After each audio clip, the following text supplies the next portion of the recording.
There are few things more dangerous than a government official standing in front of the country after a near catastrophe and acting like she just wandered into the room 5 minutes ago. Okay, you continue to answer that very carefully. That's the energy here. A former president is nearly killed. The public wants answers. Congress wants answers. The media is chasing answers. And the person in charge keeps serving up fog, filler, and corporate word salad like that's supposed to calm anybody down. It doesn't. It makes people trust the system even less. And that's exactly why this story still matters. So before we get into it, hit like, subscribe, and drop your take in the comments. Because if truth matters more than party loyalty, you're in the right place. Now we have 9 days later before a congressional committee. We all represent almost 1 million people, and you still don't have answers. What made this hearing so brutal wasn't just the failure itself. It was the way the whole thing was handled after the fact. That's the part that really gets under your skin. Mistakes can happen. Massive, embarrassing, unacceptable mistakes. Yes, but mistakes. What people have a much harder time forgiving is the performance that comes afterward. The dodge, the spin, the carefully rehearsed non-answer designed to sound official while saying absolutely nothing. That's what had people watching this hearing thinking, wait, are we seriously doing this right now? Because let's be honest, when a former president and active candidate survives an assassination attempt, this should not feel like a bad staff meeting where everybody's trying to avoid liability. This should be all hands on deck, full transparency, clear timelines, straight answers. Who requested what? Who denied what? Who knew what and when? That should be basic, not controversial. Basic. Instead, what the country got was a parade of vague phrasing and bureaucratic tap dancing. Madam Director, please. I'd like to direct your attention to this video. And I sincerely appreciate the clarity on this. Can we turn up the volume, staff? I want to ask you, because this has popped up. Republican Congressman Mike Waltz, he said on social media on Saturday, and I'm going to read this for you because it does talk about you, Secretary. I have very reliable sources telling me that there have been repeated requests for stronger Secret Service protection for President Trump denied by Secretary Mayorkas. Your department has already pushed back on that, calling that absolutely false, but he is putting this on you. Can you respond to that, please? Well, that's a baseless and irresponsible statement, and is one that is unequivocally false. Director Cheatle, did you speak with your boss, Secretary Mayorkas? You fall under DHS. Did you speak with him on the 14th, the day after? Yes, I did. So you spoke with him before he made that statement? I spoke with him immediately following the incident. Did you inform him that all requests for additional resources for President Trump had been fulfilled? Or that it was false to say they had been denied? And Mike Waltz came in with the kind of frustration a lot of people had already been feeling. You could hear it in the questions. This wasn't random grandstanding. This was the sound of somebody looking at an obvious disconnect and refusing to let it slide. On one side, you had public statements insisting certain requests were absolutely false or fully addressed. On the other side, you had reports, testimony, and later findings suggesting that requests for extra protection had in fact been denied or left hanging. That is not a tiny discrepancy. That is the entire ballgame. And this is where the whole thing starts to feel insulting, because once you notice the pattern, you can't unsee it. Every answer seems built to blur the edges. Every response sounds designed to buy time. Well, there are many factors. Well, we use layered security. Well, I don't have that in front of me. Okay, but nobody asked for a TED Talk on process. People asked a direct question. Were requests made? Were they denied? Were agents asking for more protection over a period of time? Yes or no? That's what made the exchange so revealing. Not because it exposed some shocking new twist, but because it showed how the machinery of official Washington works when it's cornered. It slows everything down. It wraps simple questions in jargon. It turns a yes or no issue into a maze of qualifiers. And the hope, always, is that by the end of it, the average person is too exhausted to keep following. Okay, you continue to answer that very carefully, because I made a broader statement. The agents that came to me made a broader statement that is permanent protective detail for years now have been asking for more. Is that correct? I do not have specific incidents of those requests. Is it correct that they've been asking for more? I have heard the same reports that you have, without having them in front of me, I am unable. Those requests are made in writing. I mean, the agents are telling me they make them in writing. This isn't a verbal agency. Things are made in writing. I understand what you're saying. I don't have those requests in front of me here to. I'm not asking if you have them in front of you. Are you aware that they were made? As I said earlier, there are times when requests are made, and depending on the availability of assets, or if there is a way that So there were times when they were denied. if there is a way that vulnerability can be mitigated in a different way, then that is why the. So there are Secret Service- times when they were denied That is- for a variety of reasons.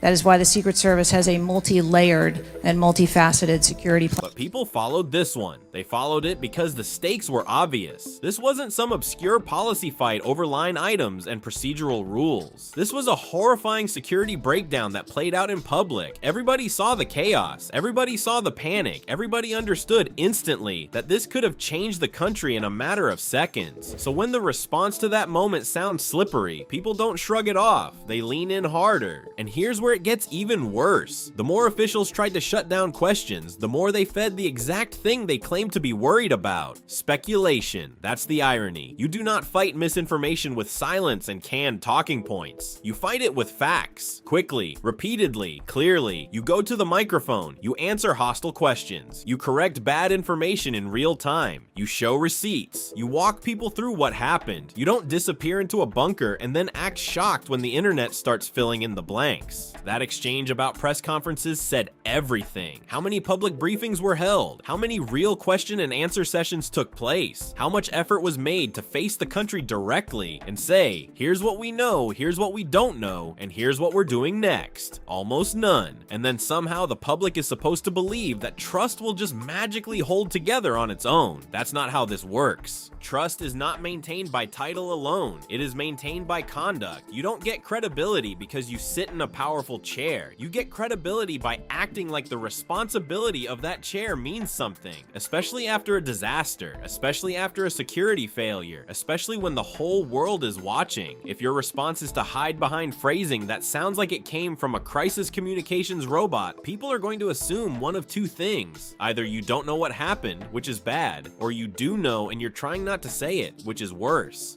Then we have your spokesman. Did you sign off on this statement?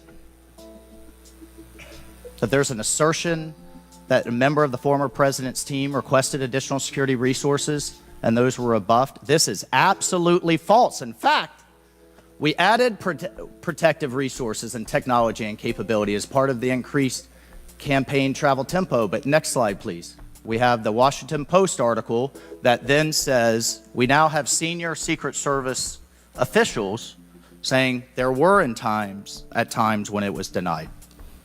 So which is it? Again, there have been a number of conversations going on here. Did you sign off on that spokesman's statement? The spokesman's statement, I believe, was related to requests that were made. Did you sign off on it? For the requests that were made at the rally. Did you sign off on the statement before it went out? I sign off on my press spokesman's statement before they go out. I would hope you would in the wake of an assassination attempt. Yes. You did. Categorically false that any requests were made. You signed off on it. And that's why the hearing landed the way it did. It wasn't just combative, it was clarifying. It pulled the mask off that whole nothing to see here posture. When Waltz kept pressing the issue of requests for more protection, the resistance itself told the story. Because normal, confident truth does not behave like that. Truth doesn't panic under direct questioning. Truth doesn't need 10 escape hatches. Truth doesn't keep reaching for the emergency parachute of I don't have that in front of me every time the conversation gets uncomfortable. Now zoom out for a second, because this is bigger than one official and one hearing. The real issue is the culture that teaches institutions to protect themselves first, explain themselves second, and only tell the full story when dragged there kicking and screaming. That culture is poison. It turns public service into reputation management. It turns accountability into a scavenger hunt. And when something this serious happens, that culture becomes impossible to ignore. Think about how absurd this all sounds from a normal person's point of view. You're protecting one of the most most high-profile people on Earth. Concerns are reportedly raised, resource issues exist, local law enforcement is used to fill gaps, communication is messy, warnings move through a chain that sounds like a game of broken telephone, a gunman gets close enough to take a shot, and after that, the people in charge still somehow manage to act less urgent than the public. How is that even possible? That's the part that drives people crazy. The emotional temperature feels backwards. The citizens are asking, how could this happen? And the officials answer like they're discussing printer maintenance. No wonder people get furious. No wonder people suspect they're not being told the whole story. The tone alone makes it worse. There's a kind of polished detachment that can come off as almost offensive when the subject is this serious. And to be clear, this should not be a partisan point. It really shouldn't. Whether you love Trump, hate Trump, or wish the entire political class would get launched into the sun, the principle here is the same. A candidate for the presidency cannot be left vulnerable because agencies were understaffed, disorganized, overconfident, or asleep at the wheel. That should unify sane people instantly. Security for national leaders and candidates is not some luxury add-on. It is one of the most basic things a functioning state is supposed to handle. So when people say, why are you still talking about this? The answer is simple. Because unanswered failures don't stay in the past. They become templates for future failures. If nobody is forced to account for what went wrong, then the lesson the system learns is not fix it. The lesson becomes stall long enough and the outrage moves on. That cannot be the message, not here. And let's talk about the secrecy around the shooter for a moment, because that only added fuel to the fire. The public keeps hearing fragments, rumors, partial snapshots, weird online breadcrumbs, and then long stretches of almost nothing useful. That vacuum is dangerous. People start connecting dots that may or may not connect because they're staring at a puzzle with half the pieces missing and being told to stay calm. Calm based on what? Reassurance from the same people who can't give a straight answer about security requests? Good luck with that. This is where transparency stops being a public relations choice and becomes a public duty. You do not get to ask the population to remain measured and reasonable while withholding the very information that would allow them to be measured and reasonable. That is backward. If officials want fewer wild theories, they need more openness. If they want less panic, they need more clarity. If they want credibility back, they need to earn it the old-fashioned way, by telling the truth before they're forced to. How many press conferences have you held, gone to the mic, taken questions from the public, from the media? How many? I have not held any. How many has Secretary Mayorkas held? I don't. 0. How many has the FBI held? 0. This is how misinformation flies. I mean, in the darkness, in the absence of information. Now we have 9 days later before a congressional committee, we all represent almost 1 million people, and you still don't have answers. Are you aware that national news anchors are saying this was a hoax? On national television, they're saying, no, the president wasn't shot, it was flying glass. Are you aware of that?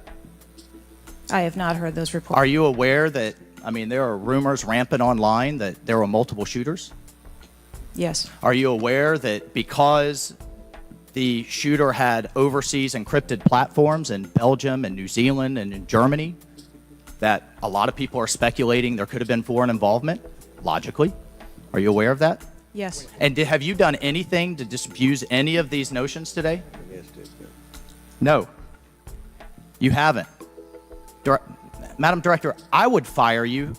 Regardless of the failure, I would fire you just how you've handled it since. And here's the uncomfortable reality. A lot of Americans no longer believe institutions feel shame. Embarrassment? Yes. Bad press? Yes. But shame, the kind that makes you walk out, own the failure, and accept consequences. That feels rarer and rarer. Too often it's the same script. Deny, reframe, delay, lawyer the language, hide behind process, hope the news cycle moves, rinse and repeat. That formula might protect careers, but it destroys public trust. That's why the line about firing her regardless of the failure, just based on how it was handled afterward, hit so hard, because plenty of people felt that. Even people who understand that no security apparatus is perfect still looked at the response and thought, this is disqualifying. Not just the incident, the aftermath, the inability or unwillingness to level with the country, the sense that the institution was more focused on managing blame than confronting reality. And once that impression question sets in, it sticks. It sticks because it feels familiar. Americans have seen this movie before. Different scandal, different office, same script. Somebody important stands at a podium and speaks fluent evasion. Everyone watching knows they're being fed a polished version of "please stop asking." Then the public is expected to move on because the language sounded official enough. But that trick is wearing out. People can hear the difference now between information and theater. The deeper frustration here is that this should have been an easy moment to do the right thing.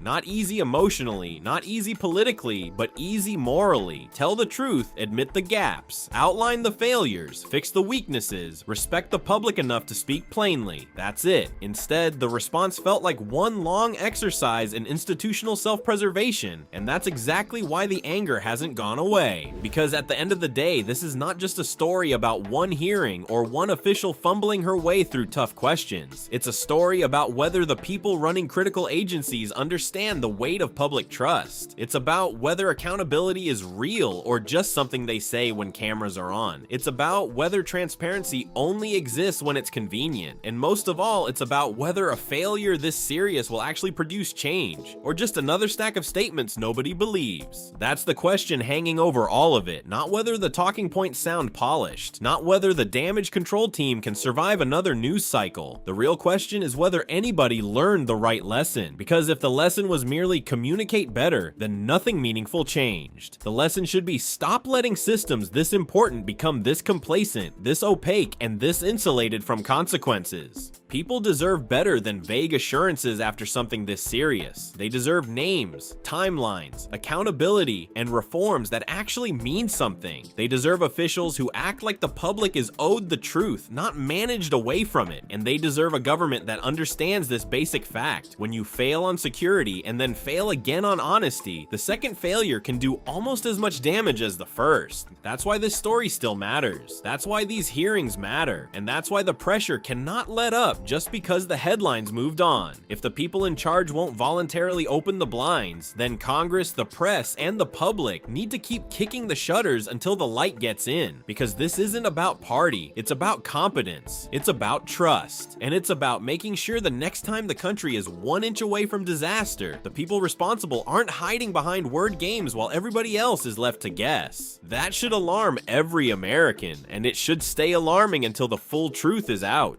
Drop your thoughts in the comments, because I want to know where you land on this. Did this hearing expose real accountability or just more polished deflection? And if you think officials still haven't told the full story, say it loud. Like the video, subscribe if you want more commentary that cuts through the spin, and remember this: when the facts are buried under layers of bureaucracy, asking harder questions isn't partisan, it's necessary.